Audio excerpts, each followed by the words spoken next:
Yeah, when I died, when I was brain dead, and Yeah.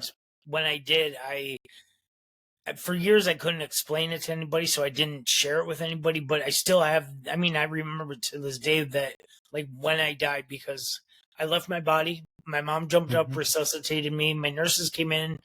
They were at the foot of my bed from the left. And then I looked out the window. It was a dark, cloudy day. Then I went back into my body. Hello, everyone. Welcome to the Infinite Ability Podcast. I am your host, Nick Yerhart, and we are here to encourage each other to find our own unique abilities. Let's go. This episode of the Infinite Abilities Podcast is brought to you by the one and only Infinite Toolbox, where just like all other toolboxes, we will get the job done, guaranteed. Whether you're an entrepreneur looking to save time, boost revenue, or automate your processes, Infinite Toolbox has got you covered. With powerful tools designed to drive leads, expand your reach, and gain your industry secrets, we help you work smarter, not harder. Are you ready to take your business to the next level?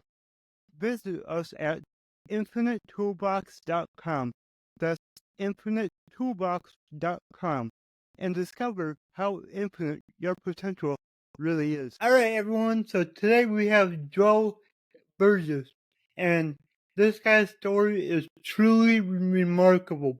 You know, it's similar to me, where like both of us shouldn't be here, but God had other plans for us, and we're just taking what we have been dealt, we're rolling with it, and we're helping a lot of people in the process. So, Joe, thank you for coming on the show. Thank you for having me, Nick. I appreciate your time and your energy. And Joe's working on a book about his life, and he shared the first chapter with me. So, the questions that I'm going to ask today are based off that first chapter, which that first chapter was incredible. So good job on that one. Thank you very much. I appreciate it. So let's start with your accident. You had an accident when you were young. Yep. You were 19, is that correct? A couple months before 19. Yep. So you had a car accident, and you know, can you just tell us, like, let's just start at that point. Tell us about the accident. So I know you and your friends were driving, and some guy came up and passed your friends, and you basically said, "I'm a young teenager. You're not gonna pass me." So let's start there. Perfect, man. That's a good place to start. We were just driving down the highway. I honestly have no idea how fast we were going because I can't remember it. Yeah. But we were driving, and then we got to a 90-degree curve, and I know this because like my brother who races cars went to the scene of the accident, and he like basically saw my skid marks and like measured the stuff, and so he did like found out what happened, like that I rolled my car and there were the divots and all that. But I went into a 90-degree curve. I went low on the road because the guy I was racing with cut me off, and I went low on the road. I slammed on my brakes when I was in the gravel. I rolled my car 2 or 3 times into a farmer's field. My headlights went out because my battery broke. So my friends who were driving behind me, they didn't know what anything happened to me. They had just thought that I went on to town. And so they didn't know anything had happened to me. The people on the corner heard squealing of the tires, and they were lying down. It was a Sunday night. They were watching TV, getting ready to go to bed, start the work week.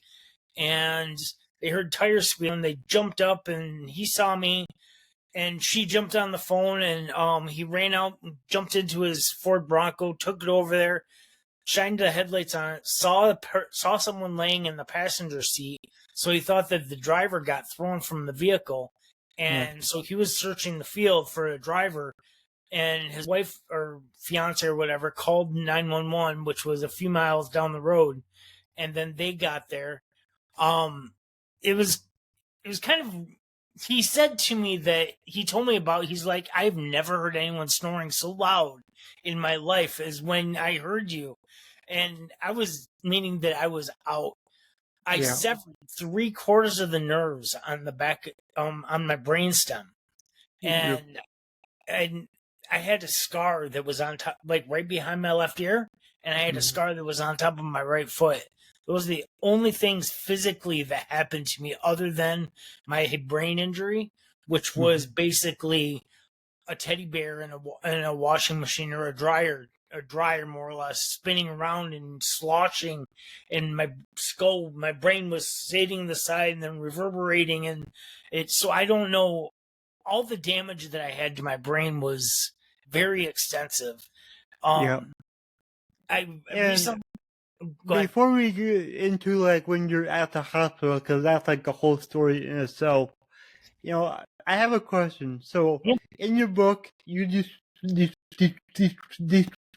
sorry, you described your car accident, like the moment that it happened, as the last day of a life you knew. Right. So if you could go back and talk to your younger self just before that night, well, what would you say to him about those decisions that impacted your life? It's really weird because, to be honest, I wouldn't change it. Mm-hmm. And because if I were to change it, I wouldn't be who I am today. And I wouldn't be where Exactly. I am today. I wouldn't have my message that I have. I wouldn't have. I survived a 99.9% mortality rate.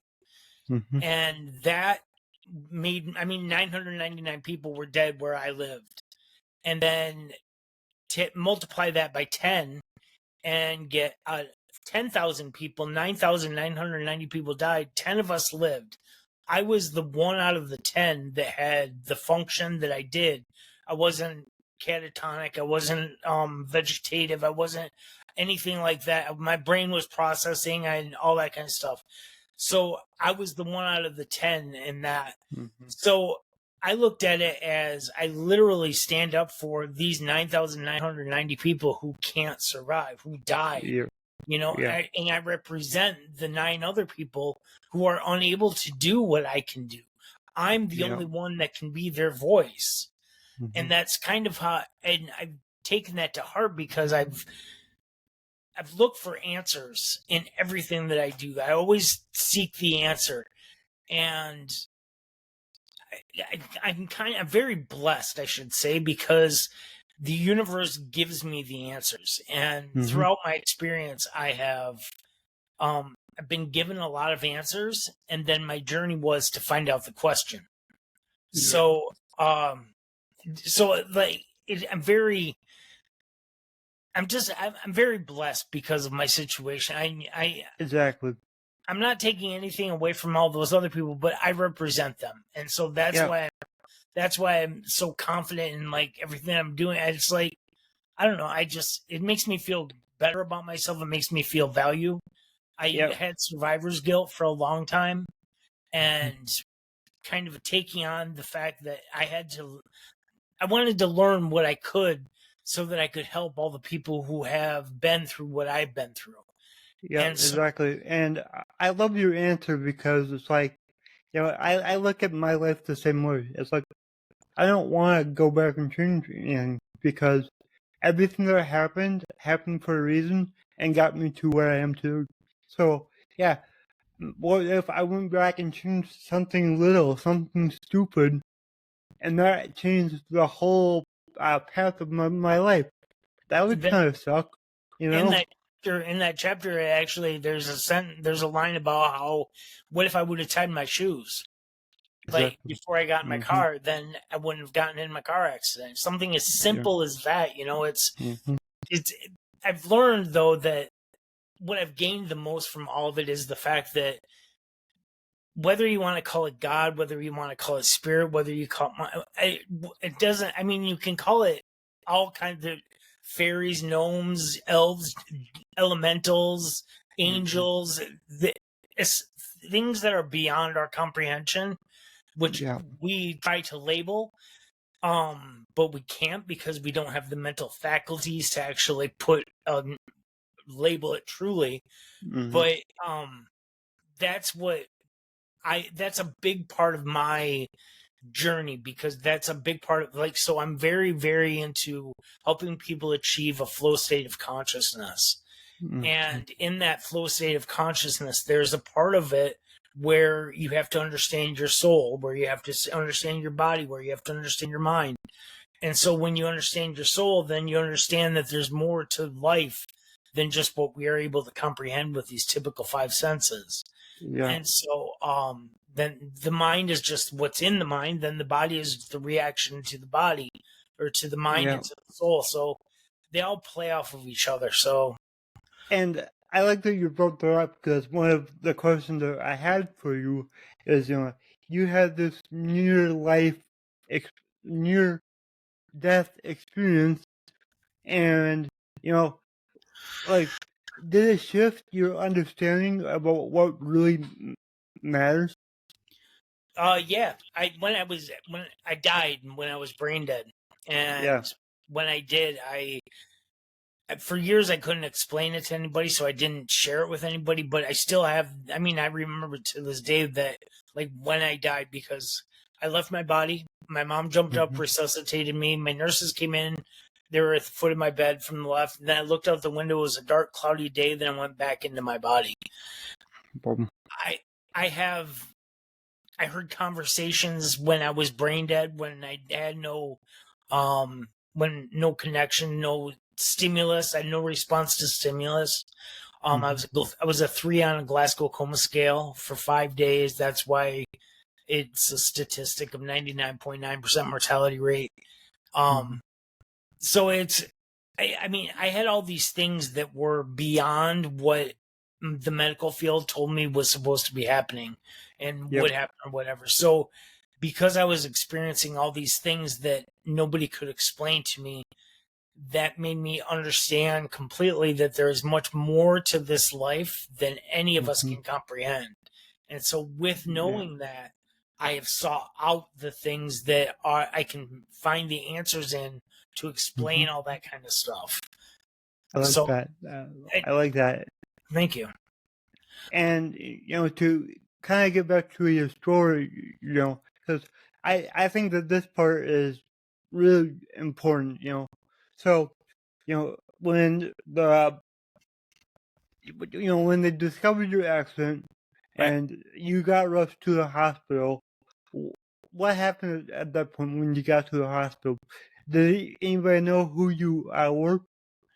Actually, I didn't have any of my driver's license on me. It was in my car. So nobody knew who I was. And the attending physician came into the room where I was, and they were like, "We don't know who he is." And he's like, "Oh, that's Joe." And his mom works up in quality assurance. And the only reason he knew me was because I dated his daughter a year prior. So, so it was kind of, I mean, I wouldn't have known who he was, and he wouldn't have known who I was. But luckily, I knew it, and he knew my mom, and so that was a big part of, like, so they knew who to call and all that to get a hold of her and all that. But then when they called her, they got to the hospital very quickly, because they were told immediately that they're like, "You need to get here ASAP, because we don't expect him to make it through the night." And then when I got through the night, that we don't expect him to make it till noon. And then it was that we don't expect him to make it through the evening. And it was that way for 3 or 4 days. And they were like, "We don't know what's going on. We can't stay."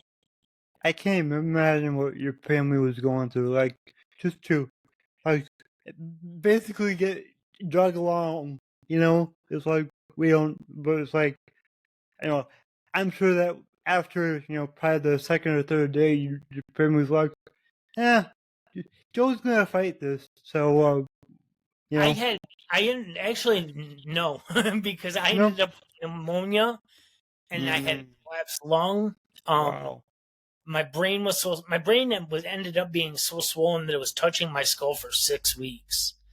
It took 6 weeks for the swelling to go down. So, when I was talking earlier about my brain sloshing around in my skull, that's quite literally the case.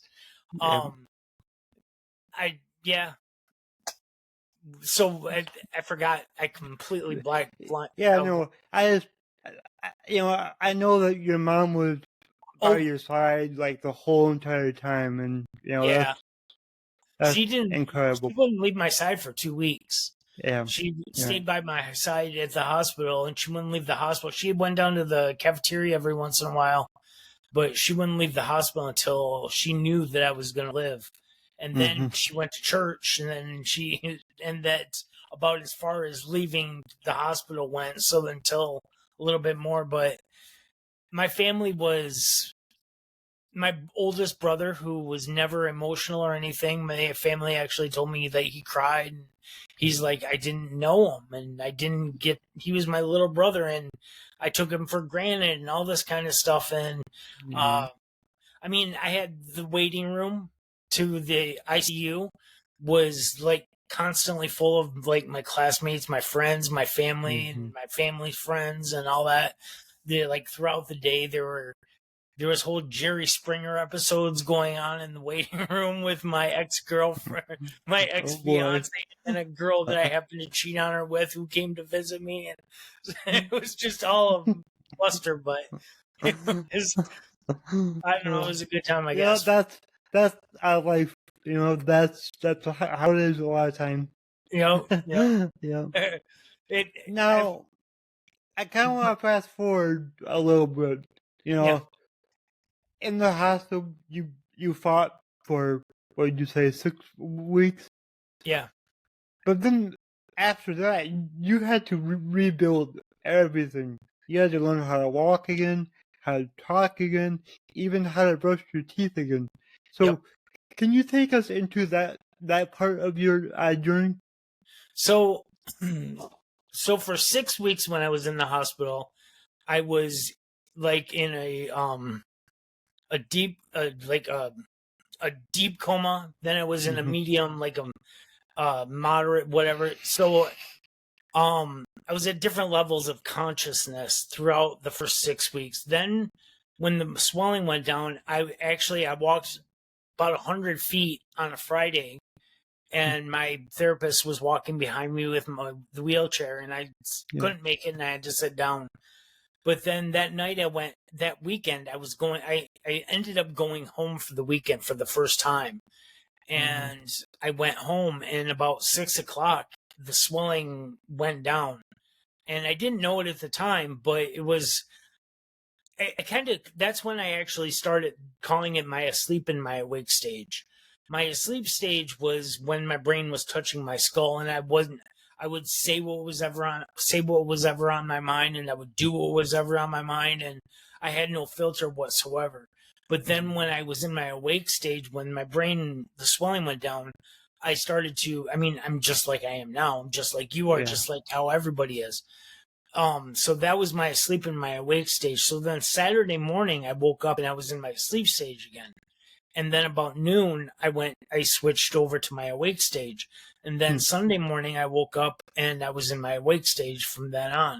And I've been in that consciousness ever since. So the thing about me is because I've had these different variances of consciousness, of like leaving my body, of like thinking I'm dreaming everything, and like literally there was one time that I was being pushed to therapy, and there was a really large woman in an extra large wheelchair being pushed towards me, and I'm like, wow, that lady's really fat. And my mom had to stay behind and like apologize and all that. But to me, I was dreaming everything. So I had no filter. I was just, to me, it was nothing. And like all those things I'm conscious of, I'm aware of. So when I see people who are acting like don't take responsibility for themselves and all that kind of stuff, then they're fully conscious of it and they're not taking responsibility for themselves at all. I'm like, what's wrong with you? That's not what you're supposed to do. Because I've had the experience that I see the value in taking ownership and responsibility for your actions and everything that you say. And I'm a very firm believer in say what you mean what you say. So if you say it, you better mean it. And if you don't if you don't follow through, then I'm not going to trust you. If I don't trust you, then I'm not necessarily going to work with you. I agree with you 100%. I live by that. I take responsibility for everything, even the things that are technically out of my control. Well, are they? Because I somehow put myself in a situation for that to affect me. So we can take responsibility for everything. And when you do that, like you say, you become more honest. Like you're honest with yourself. And yeah, it's just like, it goes along with like another thing that I live by is the way you do one thing is the way you do everything. So if you're not taking responsibility, I bet you're playing victim. Yep. And you never want to do that. That's just, hey, I did that. I know because Yep. I've been there. I had a stage in my life where I played victim, poor me, poor this, poor that. Why am I like this? And guess what? All that does is put you down in a hole even further. And then you don't know, then you can't figure out how to dig out of it by yourself. Yeah, exactly. And so that's actually the good reason, or the good thing, and the reason why we do what we do is because, like, I'm here to lift everybody out of their hole. I know I can lift them up. I know I can get them up. I know that I can because I've put so much. So a big thing with me was I had a horrible mental health after I got out of the hospital. And I was suicidal. I was depressed. I was anxious. I was paranoid. So I had all these psychological issues going on. And then I ended up getting into a little bit of trouble and I had to go see a therapist. So I went and saw the therapist and he introduced me to meditation.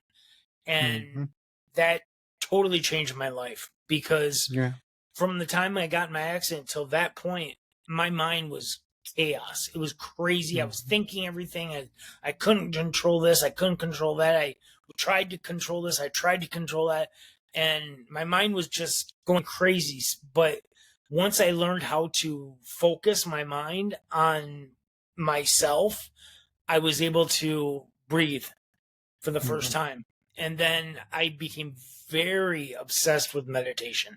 Like I would meditate 5, 6, 7 times a day. I would meditate for an hour, hour and a half, 2 hours at a time. I would meditate in my car on a busy street. I would meditate in the middle of a bar. I meditated. I mean, I did it everywhere because I looked at it as if you can condition your mind to be able to deal with all of the external, then and you're dealing with all the internal, then all the external is just external. And because you're learning how to deal with the internal. And that's what everybody needs. I mean, that's the best way to deal. I mean, because we have emotions, we have feelings, we have thoughts, we have memories, we have belief, we have all these things. But when we can get them all in a flow state, and when we cannot pay attention to, when we can not pay attention to fear-based reality, and we can accept the fact that we are potential, then we can all live in, a better place. Yeah, we have to have anxiety, we have to have nervousness. I mean, it's natural, but if you know how to deal with it, you can definitely reduce it and make the effects not as bad. That's what I've noticed. It's like, I meditate, I do breathing exercises multiple times a day, but guess what? I still get stressed out. Like, I am human, I still get stressed out. So, but is it like it was before I started doing that? No, it's way better now. Now it's like, okay, yep, I'm gonna get stressed out. And then I'm gonna relax, I'm gonna breathe, and then it's gonna kind of go away. And then I'm gonna deal with whatever is stressing me out. I notice it as if my neck ever hurts or my back hurts, then that's my indication. It's like my mental or my body and my spiritual lining up to let me know that, because I know that I'm stressed about something, because that's where everybody carries their stresses in their back or their necks. And so when I feel it, then I'm like, okay, so what am I stressed out about? What is getting to me? What is bothering me? And then as soon as I figure it out, it goes away. And so I mean, we just have to learn how to understand our own system and our own body and how we respond and how our body is talking to us and how like the signs and signals it's giving us. Yep, your body will tell you everything it needs. It just takes some time to learn how to read your body. You gotta understand. Okay, what does it mean? Right. Let's say, like you said, your back hurts. Okay, what's causing that? And yeah, it can be, you sit in the vehicle all day, whatever, that's normal. But if it continues, you could be deficient in something. So yeah, I look at that. That's a big part of everything. Like, so I started out like studying and learning about consciousness is literally a survival state of consciousness. So a survival state of consciousness is fight or flee. So if you're going to fight a situation or flee a situation, you're using a survival state of consciousness. Then the next thing is knowledge. So then once you gain the knowledge, so technically it's an observation. Then once the observation, it transitions into knowledge, then understanding, then comprehension, then awareness. So those are the levels of consciousness. But when you survive in a state of, I need to fight, you're using the most basic sense of consciousness. You're not evolving. You're not acting. You're not thinking or acting rationally or logically, because it's not, nowhere in nature is it logical for anything to fight constantly or to flee constantly. It's a lot of time with predators and prey. There's only about a 40 to 60% kill rate for most predators, because they're going to get away. And because if you can't have a constant with a predator, because if they win all the time, then it's going to go extinct. So they're not going to have food. So it's exactly. So I mean, everything is tied together. I look at, a long time ago, I learned about a tribe in Africa called the Daba tribe. And what they do is they find a lion that killed something, and then they walk up to the lion, they chase the lion off, then they cut a quarter off of it, and then they see the lion and another warrior is like watching, and then when they see it start to come back, they just turn and go back, and then the lion comes back to it and gets it. I have used that to study and to so if they're able to do that, why can't we? So what is stopping any of us? Because they're just a human. I look at that as potential, or I look at that as potential. And so then we're not doing that is fear, basically. So I know that I'm talking about everything and I'm jumping all over. Good. Hey, this is my podcast, my rules. Right on. I think it's awesome that we can just talk about the things that we're passionate about. That's why I wanted to bring you on. You have an amazing story. You're an inspiration, and now you're taking what you went through and you're going out there and helping others. So that's what's remarkable. So I want to thank you again for being on the show. Thank you very much for having me. I appreciate you, my friend. Yeah, and I'm about 99% sure that our listeners will be able to hear you on a future episode, because I know that we're going to do another one in the future. We're working together now, and we're helping each other. I'm helping you get your story down in a book, and we're going to go places. So it's going to be really awesome. I'm going to be starting my own podcast here soon called Flawed But Fearless. Ooh. And I'm going to have you as a guest on that one. Let's do it. Let's do it. Right on. I think I know a guy that can help you with your podcast. Right on. I think it seems like I know somebody who can. Alright. And then I gotta ask you, so my slogan, as you know, is your abilities are infinite. What does that mean to you? We are all limitless potential. I love that. I love that. And then what's one message that you would like to leave the audience? Put yourself out there. Don't be Love scared. Don't allow things to inhibit you. Don't let limiting beliefs stop you from achieving your goals. Because they're And keep going. Go ahead. Okay. Go ahead. I was just gonna say, and if you are scared, just do it scared. Yes. Very much so. It's so I to me, like, so when I hear somebody scared of sharks, Mm-hmm.